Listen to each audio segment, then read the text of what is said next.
One of the most interesting features for a lot of clients is the ability to do vMotion and storage vMotion. And this is one of the things that's really going to change how we operate and how we think about things like maintenance cycles and downtime and so on, because we can actually move virtual machines from one server to another while they continue to run with some performance impact, but relatively minimal actually, or where we can actually move virtual disks from one data store to another. That requires us to have ESX, or in this case now ESXi for the more modern versions, and also some form of shared storage where we've got the virtual machine running between two servers that are connected to some common data stores. And that way we really just have to handle syncing the memory, and it makes things much, much easier to do. We need vCenter in order to support vMotion, but in addition, if we're running the Enterprise edition of vSphere, we can use the Distributed Resource Scheduler to actually, based on all the performance statistics that are collected, make vMotion operations happen for us automatically to dynamically scale the workload across all the members of the cluster. And that just uses a specially designated network interface to specify where we want to actually copy those memory pages and make that synchronization happen. So this is really one of the most interesting features of ESXi, and we'll take a look at it in the videos. The Distributed Resource Scheduler is really going to help us automate the migration of guests based on actual performance utilization, based on demand. And there's a few different ways we can operate this. We can actually use it if we're not totally confident in the ability of vMotion to operate with our virtual machines, or we're concerned about the potential performance impact. We can actually just use the DRS to place virtual machines when we start them, but not to perform those types of scheduled vMotion. So take a look at the vMotion videos and the Distributed Resource Scheduler videos for more information on that.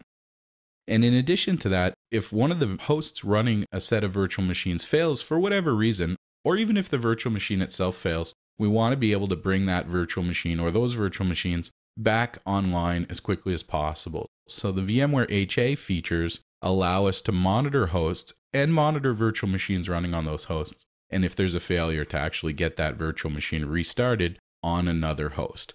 Now that requires those hosts to be part of an HA cluster. It also requires those virtual machines to be placed on shared storage, but that's going to allow us to pretty easily manage our service level agreement targets and make sure that even in the event of physical host failures, although there will be some downtime, that all of those failures are detected and recovered automatically. And that's going to make a big difference.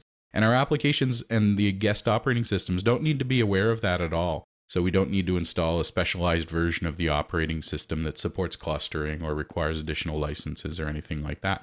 Although it does require the right edition of VMware for it. Integration with your network and storage is really going to be critical to separate management traffic, vMotion traffic, fault tolerance traffic, where the same virtual machine is actually run on two hosts simultaneously so that there's no downtime in the event of a failure. Although there are a fair number of architectural restrictions on how to do this. We could potentially have dedicated NICs to use for iSCSI and NFS storage access, as well as the NICs that we're actually going to use to host our guest traffic. So all of those things we're going to have to think about, and we're going to have to determine how we're going to use those physical network interfaces combined with virtual switches, combined with port groups and VM kernel interfaces to separate and or aggregate different types of traffic. So take a look at the network videos for more information on that. When it comes to a storage architecture, we really need to have some form of shared storage, as I was saying, to support things like high availability, the Distributed Resource Scheduler, previously the VMware Consolidated Backup Agents, but now the new vSphere Data Protection functions like vMotion and Storage vMotion are also pretty dependent on this. So typically we're going to be using either Fiber Channel, iSCSI, or NAS. All of those options have their own usage and their own place. Take a look at the storage videos for more information about some of the benefits and trade-offs between these, or refer to the slide here for a little bit more of those details. But it's important to remember that we can actually mix and match these different storage types, not within the same data store, but to provide different tiers of storage, for example, for virtual machines with different resource requirements or different capacity or performance requirements. And that all requires local SCSI storage, shared iSCSI or shared fiber channel storage to be formatted using the VMware file system. So it's actually a cluster-oriented file system where multiple hosts can actually be reading and writing to the file system at the same time, which is not typically how something like the Windows NTFS file system works, for example. Although they are now moving into things like cluster shared volumes to support Hyper-V clusters and file share clusters. running in much the same way where all the disks are accessed simultaneously. And that's traditionally not something Windows clustering had been doing up until the last couple of versions. So the virtual machines or the guests are going to be stored out on those VMFS partitions. And that's really the only option that we have other than using NFS file shares to store virtual machines on as well. We can do that using these Unix style NFS shares, but we cannot do that using Windows style SMB or CIFS shares. So again, the goal here is to provide a cluster capable file system. All the hosts in the cluster are going to have access to those shared LUNs. So we're going to have to handle provisioning on the SAN in an appropriate way. And then locking actually occurs at the file level rather than at the disk level, the way, for example, Windows clustering has traditionally worked.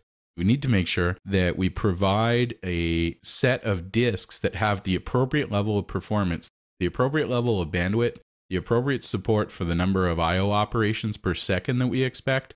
And typically it's going to require us to provision quite a few different LUNs and create multiple data stores to do things like, for example, reduce locking overhead.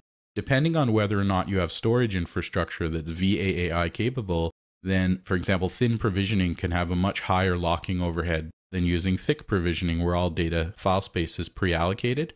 It's going to be very important to understand the capabilities of your storage infrastructure, and that's going to drive decisions like how many virtual machines you're going to place on a single data store.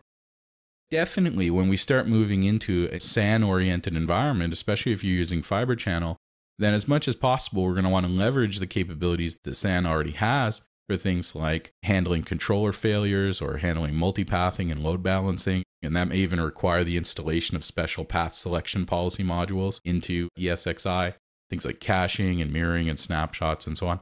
And all of those things will be particularly useful if your storage infrastructure supports VAAI and has the ability to offload some of those tasks directly onto the storage so that the host actually doesn't need to be involved. And the best way to get maximum value out of this is to combine your storage types based on needs, depending on size, depending on speed, depending on the RAID types, and so on, and try to think about how you're going to leverage all those features and how those features are going to come together to help you protect or optimize the performance of certain types of virtual machines. Maybe they're production critical, maybe they're development, test, or support machines. Typically, Fiber Channel is going to provide us with the best balance of performance for price compared to, say, solid-state disks. Serial attached SCSI is quite good. Serial attached ATA is not really appropriate, and in fact, we really shouldn't be using serial attached ATA on local storage. However, there are quite a few SANs that are providing it for an archival type storage or a low performance capacity type storage environment. You'll definitely want to think about all this. Certainly solid state disks will provide the best performance, but of course at the highest cost and with much lower levels of capacity than we're used to on magnetic disks.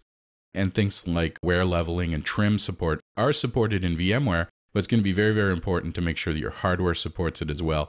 And you're doing everything in line with what your storage vendor recommends for integration with a VMware environment.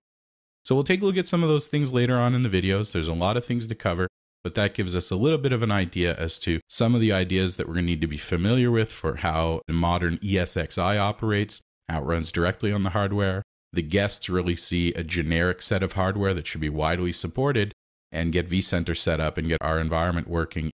We can definitely make a dynamic, scalable, elastic environment that we can easily add or remove or redeploy capacity for on the fly.